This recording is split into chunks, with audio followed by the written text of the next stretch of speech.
nos dijo adelante cuando la ráfaga escribió su nombre en las estrellas. De ahí viene tal vez el título de la biografía de Miguel Enríquez, Un nombre en las estrellas. El autor es Mario Amorós, que está aquí con nosotros. ¿Cómo te va? Muy buenas tardes. Gracias, Cecilia. Bueno, la primera pregunta, muy simple, tal vez obvia, porque tú ya has escrito Allende la biografía, Sombras sobre Isla Negra, la misteriosa muerte de Pablo Neruda, por lo tanto no debería sorprendernos mucho que te interesen los personajes de Chile, ¿no? Claro. Pero ¿por qué Miguel Enríquez? Bueno, yo llevo ya, descubrí a Miguel Enríquez hace 20 años, cuando era estudiante de historia en Barcelona. Hice mi tesis doctoral sobre un sacerdote español que fue parte del MIR, el sacerdote Antonio Lledó, que está detenido desaparecido. Conocía muy bien, creo, la historia del MIR y de Miguel, y hace más o menos un año conocí a Marco Enríquez Ominami. Él me propuso que creía que era necesaria una biografía de Miguel Enríquez, y yo, era un proyecto que tenía lo iba sopesando en los últimos años, me lancé con el apoyo de Marco, de la Fundación Miguel Enríquez, que ahora se ha creado, y he llegado a tiempo para poder lanzarla esta tarde en Santiago, en la Casa Central de la U, en el marco de los 40 años de la muerte de Miguel. Claro, a propósito de lo que pasa en la Universidad de Chile, fue criticado el hecho de que se invite a los estudiantes. Ayer apareció una carta al director. Vivaldi, que es el rector, dijo: a mí me parece lo más normal del mundo que hechos como estos en un ámbito académico se conversen, se muestren. Sin embargo, otros pueden haber dicho: bueno, pero a ver, ¿a ti te parece hablar de esto cuando sabemos que Miguel Enríquez fue un personaje que tomó la lucha armada y que reivindicó la lucha armada, etcétera, etcétera? Bueno, efectivamente, ayer apareció en el Mercurio una carta de estudiantes de derecha, sí. Algunos gremialistas, ¿no? Es normal que estas personas que tienen ideas de derecha critiquen que en la Casa Central de la Universidad de Chile se haga un acto en memoria de Miguel Enríquez. A mí me parece una decisión muy noble del rector y de la vicerrectora Farideh Zerán de acoger hoy el lanzamiento del libro en la Casa Central de la Universidad. Me parece que Miguel Enríquez jamás usó las armas contra un gobierno democrático, ni contra el gobierno de Frei, ni contra el gobierno de Allende. Sí habló de levantar una lucha armada contra una dictadura brutal, terrible, que estaba aniquilando a su partido, que asesinó a sus compañeros, y finalmente Miguel resiste con las armas frente a la DINA. Y me parece que eso es legítimo. Incluso teólogos de la Iglesia Católica han reivindicado el derecho a la rebelión contra la tiranía. En una instancia y en un congreso que había un encuentro de otros temas, coincidió Jaime Rabinet con el rector de la universidad y le preguntó esto que yo te acabo de decir, esta reflexión, y también le preguntó: ¿y tú prestarías la universidad y se haría algo si fuera una biografía de Jaime Guzmán? Y el rector le dijo: por supuesto, también esto es un tema de reflexión. Entonces, ¿qué crees tú, Mario, que puede aportar conocer, leer la biografía de Miguel Enríquez a la historia de Chile, a la reflexión de los estudiantes, de las personas, en fin? ¿Cuál es la importancia de él en la historia del país? 40 años después de la muerte de Miguel, 40 años después de la brutal represión de la DINA, que acaba con la vida de más de 600 militantes del MIR, la mayor parte de ellos jóvenes, es importante superar la leyenda negra sobre el MIR, sobre Miguel Enríquez. No fue un movimiento terrorista, como dice la derecha en Chile, fue un movimiento revolucionario que solo usó las armas contra una dictadura brutal, y que la mayor preocupación del MIR no fue la lucha armada, sino fue la organización de los pobres del campo y la ciudad, de los pobladores, de los campesinos. Fue parte del gobierno del presidente Allende, con un apoyo crítico, y me parece que hay aportes importantes del MIR y de Miguel a la historia de Chile, y no comparto la leyenda negra, la descalificación, la imagen denigratoria que se vierte contra el MIR y contra Miguel. Bueno, pero él era un revolucionario, un hombre que reivindicó, como decíamos, la lucha armada, y que eso puede también genera, ¿no es cierto?, personas que no están de acuerdo, aunque que dicen, bueno, el fin no justifica los medios, ¿ah? Pero bueno, lo interesante de esto es conocer la vida de Miguel Enrique, y tú la describes desde todo punto de vista, no solamente político, sino también personal. Uno de los aspectos que me parece interesante es, por ejemplo, entender por qué un joven que venía de una clase media acomodada, de Concepción, estudiante de medicina, toma este camino. Bueno, yo creo que es una opción legítima. Sí, pero... por supuesto, ¿no? Que yo lo explico en el libro, ¿no? Es decir, Miguel es un muchacho que crece, como tú muy bien decías, Cecilia, en un hogar, su papá profesor de la Facultad de Medicina, médico de la Armada, director del Hospital de la Armada en Talcahuano. Él crece en un hogar donde la cultura es lo más importante. Su hermano Marco es un gran lector, le lleva hacia los clásicos del marxismo. Miguel lee con voracidad desde muy joven, y llega un hecho que impacta en América Latina y en la juventud de la época, la Revolución Cubana. Él tiene una visión crítica de la izquierda chilena, milita 2 años en la Juventud Socialista, en el Partido Socialista en Concepción, llega a ser incluso secretario regional de la Juventud Socialista, y en el año 64 él y un grupo de compañeros deciden marcharse del socialismo para fundar un año después el MIR. Bueno, en el clima de la época, la utopía revolucionaria socialista tenía un gran impacto en la juventud, la lucha del Che Guevara en América, Vietnam, en Indochina. Todo el clima político de la época, el rechazo del estalinismo con la invasión de los tanques de Checoslovaquia, todo eso lleva a que muchos jóvenes como él abracen ese camino. Ahora, él es un líder, es un hombre que, según quienes lo conocieron, lo describen como muy atractivo desde todo punto de vista, físico, intelectual, que era un seductor intelectualmente hablando también. Tú, en tu investigación para la biografía, ¿cómo lo describirías tú ahora, que ya lo conoces, claro, y has compartido con él? He entrevistado a 18 personas, ¿no? Claro. Para este libro. Bueno, Miguel Enríquez era una persona muy inteligente, fue un estudiante brillante de medicina, con una gran cultura política.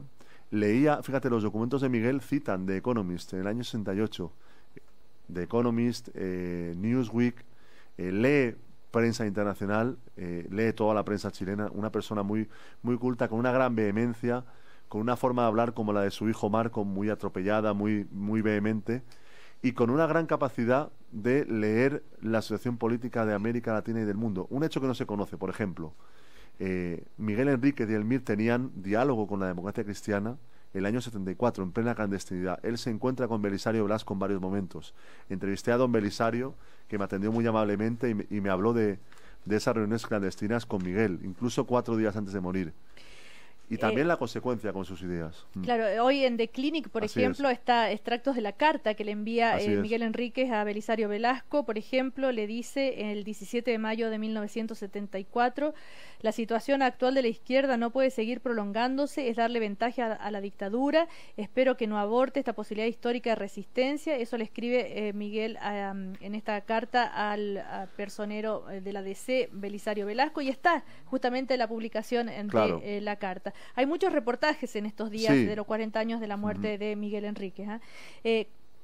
¿Cuál crees tú que es la evaluación que hace la clase política hoy en día, 40 años después, de lo bueno y lo malo que puede haber sido significado la figura de Miguel Enrique en la vida política chilena? Yo espero que pase un poco lo que sucedió con Allende. Durante mucho tiempo, Salvador Allende fue proscrito de la memoria oficial chilena y con el tiempo ha sido reivindicada esa figura, ¿no?, por la mayor parte de la sociedad y también de la mayor parte de la clase política. Yo espero que se valore lo que aportó Miguel Enríquez del MIR a la historia política de este país. Como te decía, hicieron un gran énfasis en organizar los sectores más pobres. Tuvieron un gran contacto con los cristianos de izquierda. En Chile hubo movimientos cristianos de izquierda muy importantes, sacerdotes que militaron en el MIR. Eso fue muy importante. La lucha por la reforma agraria, por casa para las personas que no tenían casa. Hubo todo un esfuerzo del MIR por movilizar, por incorporar al proceso de la Unidad Popular a sectores postergados de la realidad chilena. Y ojalá que con el tiempo la figura de Miguel no se quede en el estereotipo de su defensa de la lucha armada, que fue una defensa teórica hasta el golpe de Estado, porque el MIR no empuña las armas hasta después del golpe de Estado, y que se hable también de ese aporte a la cultura política chilena. Bueno, pero me imagino que alguna crítica tendrás también. Sí. ¿En qué se equivocaron? ¿Qué hicieron mal? Por ejemplo, no sé. Yo creo que el verbalismo, la retórica revolucionaria de Miguel y del MIR en el año 73 contribuyeron por una parte a la polarización del país, que no fue buena porque impidió en parte, esa polarización impide lo que buscaba el presidente Allende, un acuerdo con la democracia cristiana. También, efectivamente, hay un énfasis en la retórica revolucionaria, que el 11 de septiembre se prueba que el MIR, como el resto de la izquierda, no tenía capacidad de respuesta frente a un golpe de Estado, de respuesta armada. Por otra parte, las tomas de terrenos, uno puede cuestionar si ayudaban o no al proceso revolucionario. En el libro también hay críticas a Miguel de personas allegadas a su familia. Y también recojo críticas a Miguel, por ejemplo, de un viejo dirigente trotskista que habla del Miguel que tenía 23 años, ¿no? No es una geografía, es una biografía, yo creo que ecuánime, aunque obviamente hay una simpatía por el personaje que ni escondo ni pretendo que el lector no vea. Tú eres hijo de un comunista. Yo soy hijo de comunista y soy orgullosamente comunista. Claro, y entonces también a partir de tu padre es que de alguna manera te lleva a esto de interesarte por el proceso político chileno y el socialismo. Seguramente Miguel y yo nos hubiéramos sacado la cresta discutiendo, ¿no? De política, y hubiéramos tenido opiniones diferentes, ¿no? ¿Por qué? A ver, ¿qué le dirías tú hoy en día, Miguel claro, Enrique? yo soy comunista, él criticaba mucho al Partido Comunista, tuvo un debate muy ácido, y bueno, lo digo también en broma, ¿no? Yo tengo muchos amigos que son miristas del MIR histórico, y me siento muy orgulloso de ello. Estamos conversando con Mario Amorós, que es el autor de esta biografía que se llama de Miguel Enríquez. Miguel Enríquez, un nombre en las estrellas, biografía de un revolucionario. Como bien tú lo describías recién, Mario, era una época también de cierto exceso de idealismo con la revolución cubana. Y de hecho, por ejemplo, el día que muere Miguel Enrique, a partir de la muerte de él, Pablo Milanés se inspira y compone esta canción que hasta el día de hoy es tan conocida y que todo el mundo canta, o muchos cantan y conocen, y tal vez no todos saben que la compuso justamente inspirado después de la muerte de Miguel Enrique. Yo pisaré las calles nuevamente de lo que fue Santiago ensangrentada, y en una hermosa plaza liberal me detendré a llorar por los ausentes.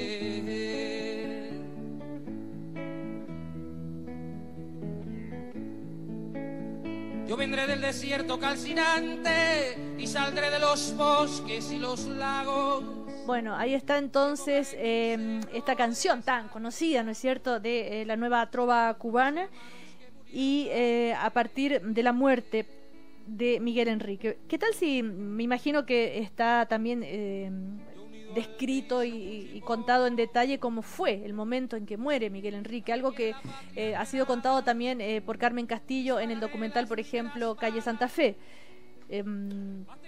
Dime, Mario. Yo creo que, modestamente, es el relato que incluye en el capítulo 10º y último del libro sobre el enfrentamiento de la calle Santa Fe es lo más completo. ¿Por qué? Porque he tenido acceso al sumario que instruye el ministro Mario Carroza desde hace 2 años por la muerte de Miguel Enríquez. Ahí que encuentra uno las declaraciones de los agentes de la DINA que participaron en ese enfrentamiento, salvo la de Krasnov, que no había declarado cuando yo cerré el libro. Pero está la declaración del general Contreras, por ejemplo, o de Marcelo Morenbrito. Está la declaración de los supervivientes, Carmen Castillo, pero también Humberto Sotomayor, que nunca concedió una entrevista a ningún periodista sobre su vivencia aquel día. ¿Y qué te aporta ese testimonio? Bueno, con esos testimonios y también los de los vecinos que en la época vivían en la calle Santa Fe, testimonios que fueron recopilados por Marco Enríquez Ominami en el año 90 y entregados a la Comisión Rettig, uno encuentra primero que la DINA ese día no iba a detener a Miguel Enríquez. Venimos a matar a un mirista, le decían a los vecinos que desalojaban de sus casas para apuntar hacia la casa de Miguel. Había una voluntad de exterminio en los agentes de la DINA que ese día llegan, descubren la casa de la calle Santa Fe. Donde estaban escondidos. Donde estaban viviendo clandestinamente. Miguel y Carmen Castillo. Carmen Castillo embarazada. Así es. Según uno conoce, según uno sabe, fueron momentos así casi de película, cuando él intenta escapar y va saltando y lo acribillan, ella que es herida y que queda en medio de la calle, embarazada, que alguien, un vecino, don Manuel Díaz la asiste, la lleva a un hospital, bueno, en fin, casi que él termina de una manera así como un revolucionario de verdad de película, ¿no? Como una leyenda finalmente. Fue una muerte heroica que Heroica. convierte a Miguel en un mito para Exactamente. la resistencia en Chile. En el exterior, su cara llena de afiches, las calles del mundo, llamando a la solidaridad con el pueblo de Chile frente a la dictadura. Y es lo que convierte a Miguel Enríquez en un mito. Tuvo una muerte acorde con sus ideales, ¿no? Revolucionarios, y enfrentando durante más de una hora en solitario frente a unos agentes de una dictadura criminal. Tú, de hecho, conversaste, como decíamos, con Carmen Castillo, que estaba en ese momento ahí. Sin embargo, bueno, cuando ella, por ejemplo, dice Carmen Castillo que él tenía mucho sentido del humor. Sí. Una de las cosas que te cuenta, pero me imagino que también te relata lo dramático de esos momentos. Así es, Carmen me describe muy bien a Miguel en lo personal, cómo era un ser humano que ella decía que iluminaba un momento, el coraje que tenía Miguel para vivir, y destaca las cualidades por las que llevó a enamorarse de él, ¿no? En el libro tan bello que escribió con su mamá, con doña Mónica Echeverría, ella dice que fue el hombre de su vida, ¿no? Y Carmen es una de las personas que han contribuido a mantener viva la memoria de Miguel con el documental, con su libro Un día de octubre en Santiago. Ella dice, Miguel fue un revolucionario, era un hombre que iluminaba un espacio, un instante, un ser tremendamente lúcido, fiel y leal a sus convicciones, entre otros dichos. Ahora, Carmen Castillo dice, el amor de su vida, pero ¿cómo te explicas tú el alejamiento o la poca relación que hay entre Carmen Castillo, Marco Enrique Ominami o Manuela Gumucio, que es la mamá de Marco Enrique Ominami, que también acá ella habla y cuenta, ¿no es cierto? Ella fue el 12 de junio del 73, claro. Nace el único hijo varón de Miguel Enrique, y ella dice, una amiga mía le avisó y lo organizó todo para que aquella noche pudiera entrar en la clínica sin que nadie se diera cuenta. Bueno, respecto al alejamiento entre ellos, es cosa de ellos. A mí eso no... Pero al partir del momento que hiciste la biografía, investigaste, no... No, yo me atendieron los tres muy bien, les entrevisté a los tres, y lo otro ya les corresponde a ellos resolverlo o no, ¿no? Y bueno, efectivamente, Manuela Gumucio dio a luz a Marco el 12 de junio del 73, y Miguel era un momento difícil, ya muy complicado políticamente en Chile, y Miguel vivía con muchas precauciones y fue a ver a Marco, le vio varias veces, antes del golpe y después del golpe. Ahora, entre uno de los momentos históricos de Miguel Enrique está el discurso en el Caupolicán. Escuchemos un poquito. Compañeros trabajadores, compañeros dirigentes de las organizaciones de masa, compañeros dirigentes de otras organizaciones políticas, compañeros del movimiento de izquierda revolucionaria, trabajadores de todo Chile. En las últimas semanas, el país ha sido sacudido por graves y agudos conflictos. La lucha de clases se ha agudizado, mostrando al desnudo las contradicciones de la ¿Por qué sociedad. es tan importante, Mario, ese discurso? Es el último discurso de masas de Miguel en el Teatro Caupolicán, el 12 de julio del año 73. Lo recojo en la página 233 del libro. Es un discurso icónico primero por una razón, porque es cuando Miguel acaba ese discurso diciendo: compañeros, el pueblo debe prepararse para resistir, debe prepararse para luchar, debe prepararse para vencer. Trabajadores de Chile, adelante con todas las fuerzas. Y acaba: adelante con todas las fuerzas de la historia. Es la frase mítica de Miguel, como la de las grandes alamedas de Allende, que toma el presidente Evo Morales para el prólogo del libro, ¿no? Es un momento muy difícil en Chile, donde Miguel y el MIR llaman también a los soldados, aquella consigna tan conocida de soldado no dispares contra tu pueblo, llaman a los soldados a cumplir sus obligaciones constitucionales, al pueblo a no perder el ánimo había habido el tanquetazo 2 semanas antes, una situación muy difícil, y ahí Miguel plantea la opinión del MIR sobre el momento histórico. ¿Por qué Evo Morales en el prólogo? Bueno, yo creo que en América Latina hay ahora gobiernos de izquierda como el de Evo Morales, Rafael Correa, Nicolás Maduro, que en cierto modo son herederos también de la experiencia histórica en Chile entre el año 70 y 73. Ellos reivindican a Allende, reivindican el proceso chileno del que es parte Miguel y el MIR, como un ejemplo que los estimula hoy para hacer grandes transformaciones. Y Marco habló con el presidente Evo Morales, le solicitó un prólogo y muy amablemente nos llegó, y a mí me llena de orgullo. Conocí al presidente Evo Morales en Madrid hace 4 años y me parece una persona fantástica. Nos fuimos a cenar, no a Casa Lucio ni a ningún restaurante carísimo de Madrid, sino a un restaurante boliviano de una población en Madrid, donde se sacaba fotografías con los camareros y con la gente humilde de Bolivia. Bueno, con prólogo entonces de Evo Morales, este libro de Ediciones B, que se llama Miguel Enríquez, un nombre en las estrellas, biografía de un revolucionario, 40 años de la muerte de Miguel Enríquez. Recordemos que es el padre de Marco Enrique Ominami, también por supuesto habla mucho Marco Enrique Ominami en este libro, todo lo que heredó. No nos olvidemos también que él hizo un documental y que él también a veces tiene opiniones bastante críticas al MIR y a su propio padre. Bueno, muchísimas gracias Mario por conversar con nosotros. Que gracias, te vaya Cecilia. Muy bien. Mario Amoroso entonces con nosotros. Así llegamos al final de nuestro